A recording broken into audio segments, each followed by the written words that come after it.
Before we dive in today, I want to take a moment to wish all of the moms listening a very happy belated Mother's Day. I hope you felt celebrated and loved this weekend. I don't know about you, but on Mother's Day, I always find myself wanting a mix of both family time and alone time, where I don't have to worry about the typical Sunday responsibilities. I hope you were celebrated and appreciated in whatever way fills your cup. Okay, on to today's episode, which was actually inspired by Mother's Day and my reflecting on being a mom. I want to talk about something that I think matters deeply for moms and doesn't get nearly enough airtime. It's not sleep, not schedules, not routines. Today, we're talking about your relationships. More specifically, connection with women in your life. Hi, I'm Allison, Egidi, a pediatric sleep and wellness coach and a mom of two. I love to help parents find solutions. This is How Long Till Bedtime.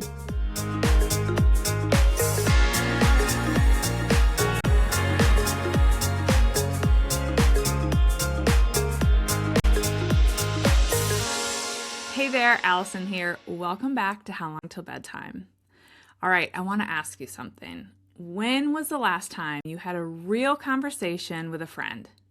Not a chat while you were chasing your toddlers around the playground, not a quick exchange on the sidelines of a soccer game, not a text thread about carpooling, not a wave across the parking lot at preschool pickup. I mean a real conversation. The kind where you leave feeling seen and energized and a little bit more like yourself. For a lot of moms, the honest answer is it's been a while. And I get it. When you're a mom, it is so easy to be completely consumed by the logistics of motherhood. The appointments, the practices, the play dates, the school events. We are masterful at filling our calendars with everything our kids need. And somewhere in all of that, our own need for connection seems to quietly slip off the list. Today, I want to talk about why I think female connection matters, and more importantly, what we can actually do about it. Because I think intentional connection with other women is one of the most underrated tools for our own well-being as a mom. And I've said it before, and I'll say it again and again, your well-being matters. It matters for you, and it matters for your family.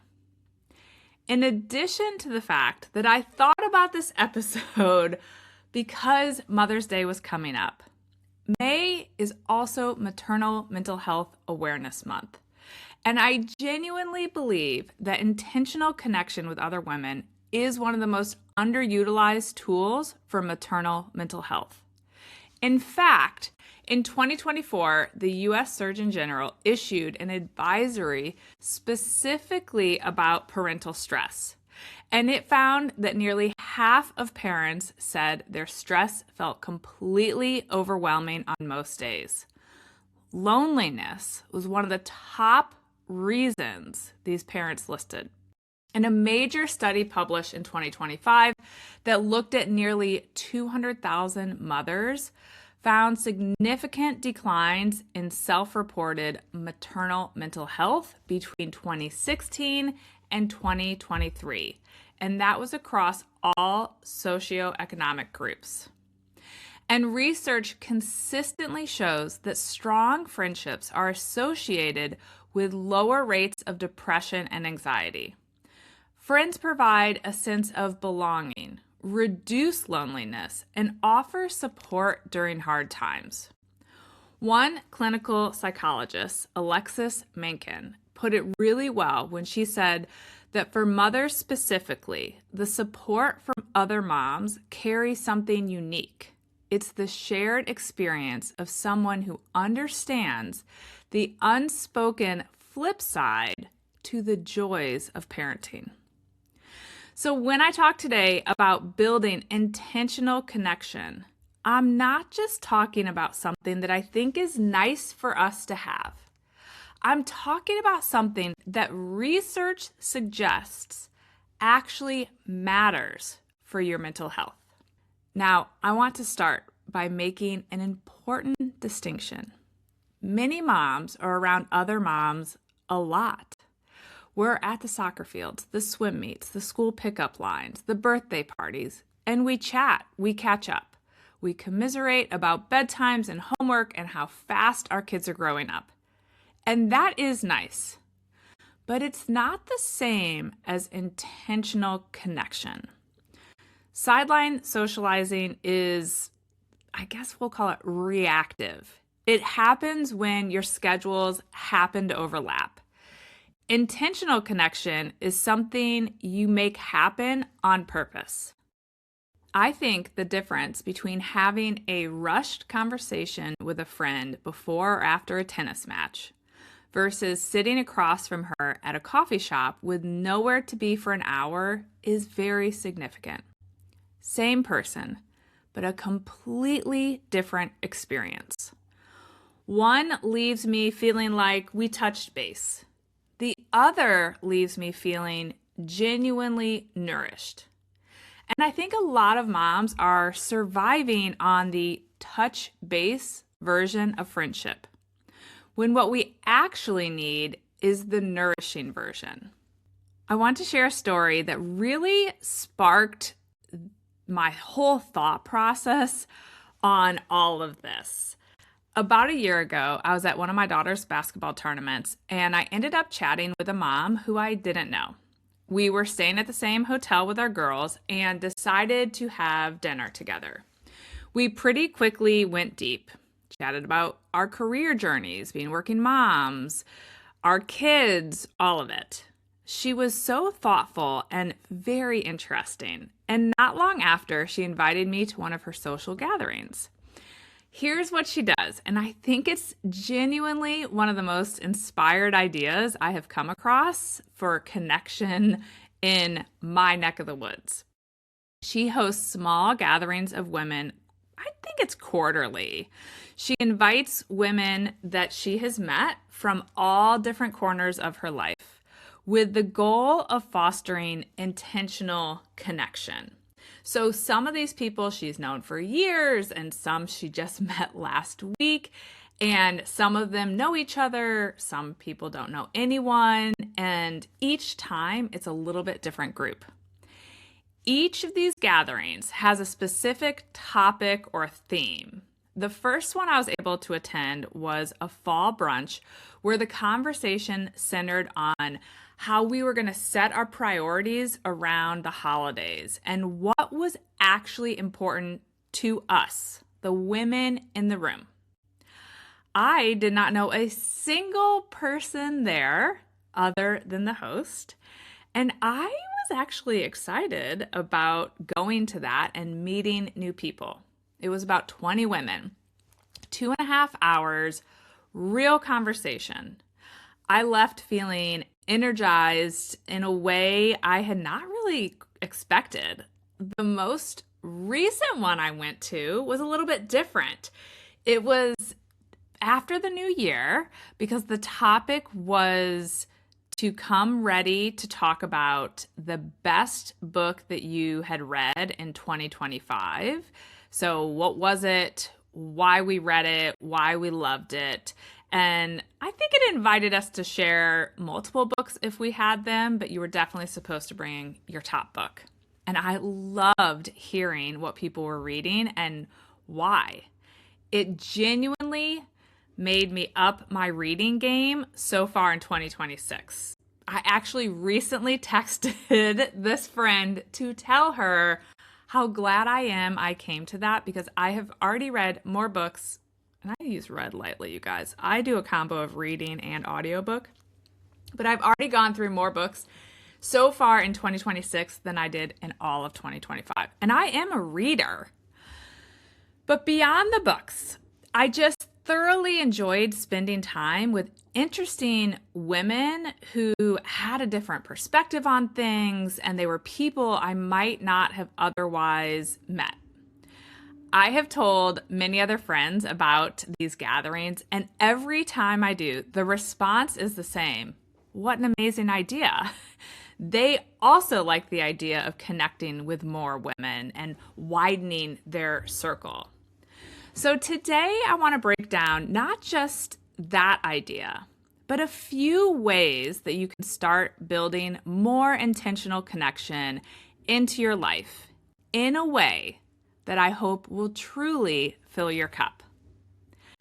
But before I get into the specific ideas, I want to say this. Intentional connection does not have to be a quarterly gathering of 20 women, like I just mentioned. It can be small. It can be simple. It can fit into the margins of your already full life. I have a friend, for example, who we used to work together. She's actually not a mom, and she is so good at scheduling morning walks with me after school drop-off. I am forever grateful to her for taking the lead on that and never holding it against me that I am not the one who organizes these. And it's just a walk, just the two of us, just talking.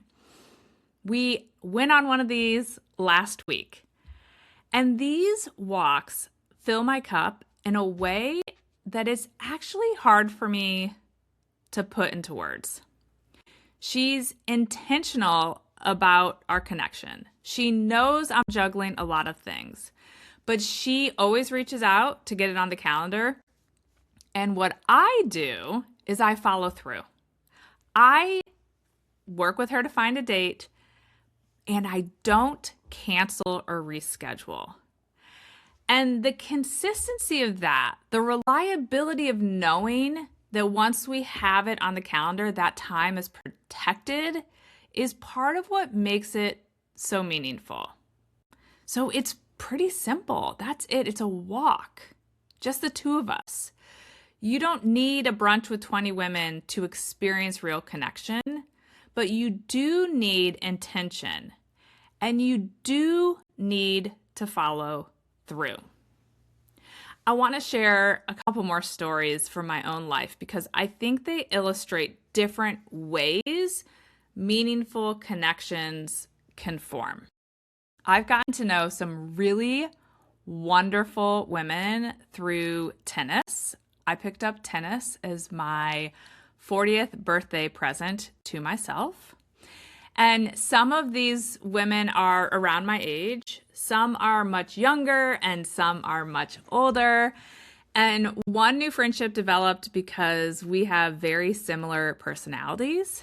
Let's just say neither of us is very low key. And it started with us sending each other funny tennis Instagram reels back and forth, which started to turn into more real conversations, which turned into a friendship and really conversations and getting together in a way that I value. And she's a younger mom, but we have connected on not only learning how to play tennis because we both were new to tennis, but then also our shared experience as women in the corporate world and our similar sense of humor about things and just our similar ways at looking at a lot of things. And sometimes that's all it takes, one shared thing, like picking up a new hobby that opens the door to other similarities.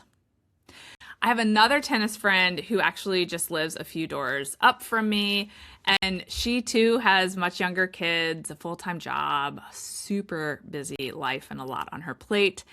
And I have always loved playing tennis with her. We've played tennis together for several years, and she's just smart and witty and kind. But for a long time, when I sat down to reflect on our friendship, I would say we were friendly neighbors more than real friends. But over time, it started to shift. When she welcomed a new baby, I dropped a Starbucks coffee at her door on my way back from school drop off. When I got in a jam and needed someone to take care of my dog over a weekend, she quickly volunteered to help me out. When she brought home another baby, I made her a meal. When I asked her to join me at an event around women's mental health, she made time for it, and she did. These were small things, easy things, but intentional things. And then something happened in our community, the home explosion that I've talked about before. And she lived right next door to it, and her house was really damaged, and her family was and still is displaced. And I was able to show up for her in a bigger way during that time. And that was a way for me to connect with her, but also she was able to accept that help, which I have to tell you, by the way, is its own kind of generosity. Letting people help you is not always easy, and our connection grew significantly through me wanting and helping her and her family, and her being willing to ask for and accept help. So we don't get together as much as I think we'd both like. Our schedules are genuinely hard to align, but we keep trying and we find time when we can. I met her for a drink last Friday. And what we have now is a real friendship, one that was built through small, consistent acts of showing up. And when I was thinking about other ways I've connected to women who fill my cup, I think about two other women that I'm grateful for that started through volunteering. Over a decade ago, while I was on maternity leave, I decided to volunteer to serve our community's equestrian center board. That's where I met two of my dearest friends, including Beth, who many of you know as the editor of this podcast. And we spent a couple of years volunteering together, which meant a lot of time in the trenches. This was no small volunteering gig. And when our time on the board came to an end, we made a commitment to stay in touch. We scheduled dinner dates several times a year. Obviously, she and I connect on work, but we connect outside of this as well. And every couple of years, we do a fun girls trip together. In fact, next month, we're going to Amsterdam together. And I honestly cannot wait. That friendship started because we were randomly kind of in the same place, volunteering for the same thing. And we had this mission in common. But it has lasted because we have been intentional about maintaining it. Even as life has gotten busier and our paths have diverged, because the three of us are in three unique stages of parenting and our professional careers. And so we also just are going in three completely different directions, but we make it happen. I share these examples of how I have made meaningful connections with other women, but I also want to acknowledge that it can be tricky, or at least feel tricky, to make new connections or friends, or to take it beyond that superficial on the sidelines at the birthday party to a meaningful connection. So I just want to kind of recap some of the things I've said and leave you with some actionable ideas to think about. When you have a really good conversation with someone at the soccer tournament, at a work event, at a neighborhood gathering, write her name down in the Notes app on your phone. Don't just think to yourself, I'd love to get to know her better, and then forget about it. Because I've had tons of those conversations, you guys, where I think I'd love to get to know them, and then I kind of forget about it. As you've heard in all my stories, a lot of my connections are because someone else made the step to get us together. What I am really good at is the follow-through piece. But what I've gotten better at doing is making a note in my phone, and then I do something about it. I will look at my kind of notes of things I want to do I have a personal list of to-do things. I try to look at it once a week, and I try to take action on something. So make the list on your phone, and then have a time each week where you look at it and you do something about it. It could be as simple as a group coffee date or a happy hour, or it could be something a little bit bigger, like the quarterly gatherings that my basketball tournament friend hosts. You pick the format of what works for you, both your personality and your time that you have, and you open the door. You might be amazed at who walks through it. And you don't have to wait for a crisis to show someone that you're thinking about them, because I think showing up with simple acts of care is something many of us are capable of doing, and many of us are craving. It's meaningful to us when people do this. A coffee dropped off at someone's door when you know they have a busy or stressful week, or they're in a stressful season of their life. A text that says, I saw this meme, or something, anything you saw that made you think of them. When you have that moment where it reminds you of someone, actually send them that text. Drop off a meal when life gets hard. These small acts of care are connection deposits, and they accumulate into something real over time. And on the flip side, be willing to ask for help and be willing to accept it. Letting someone show up for you is how you let them in.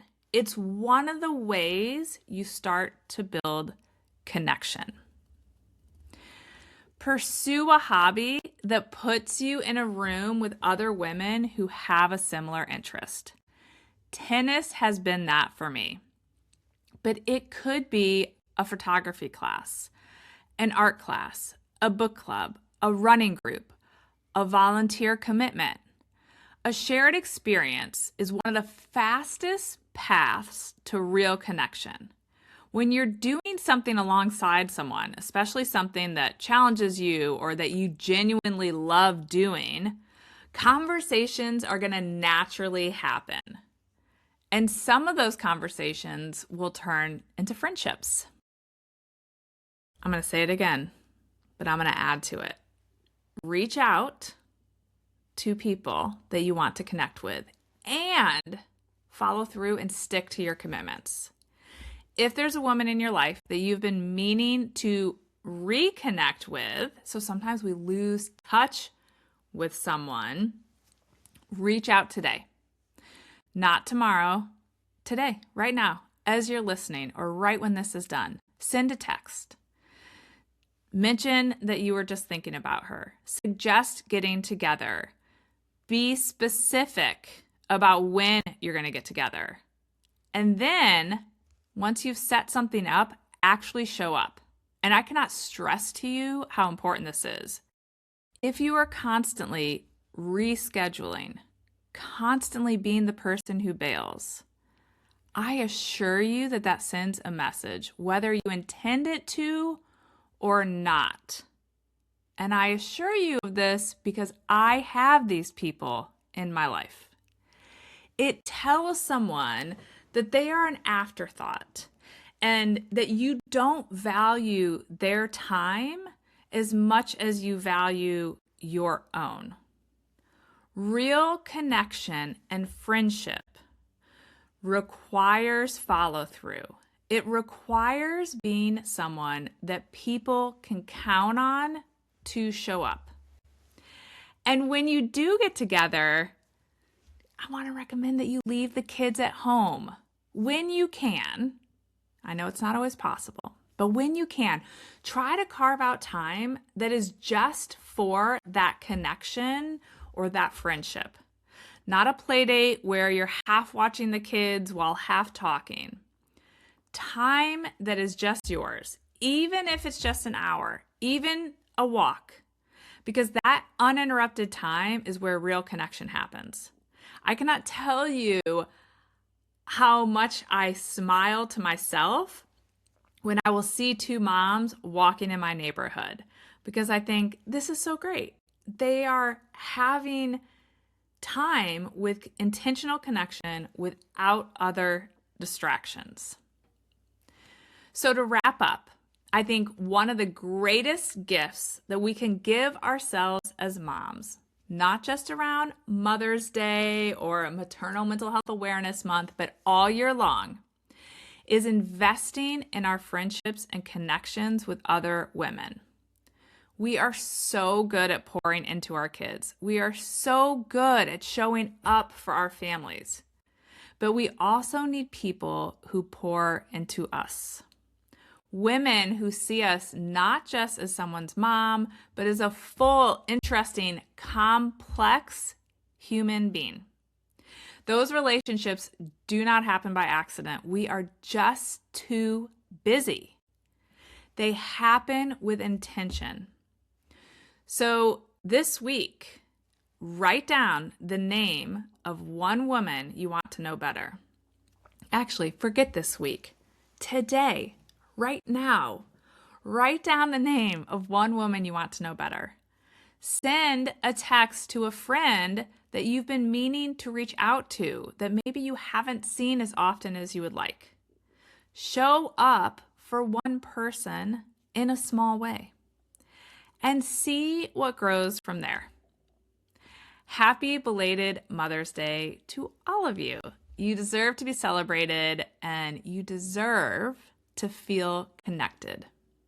As always, thanks for listening. Bye for now.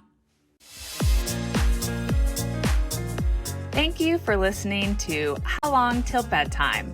To learn how we can work together to improve your child's sleep, pleep and wellnesscoach.com.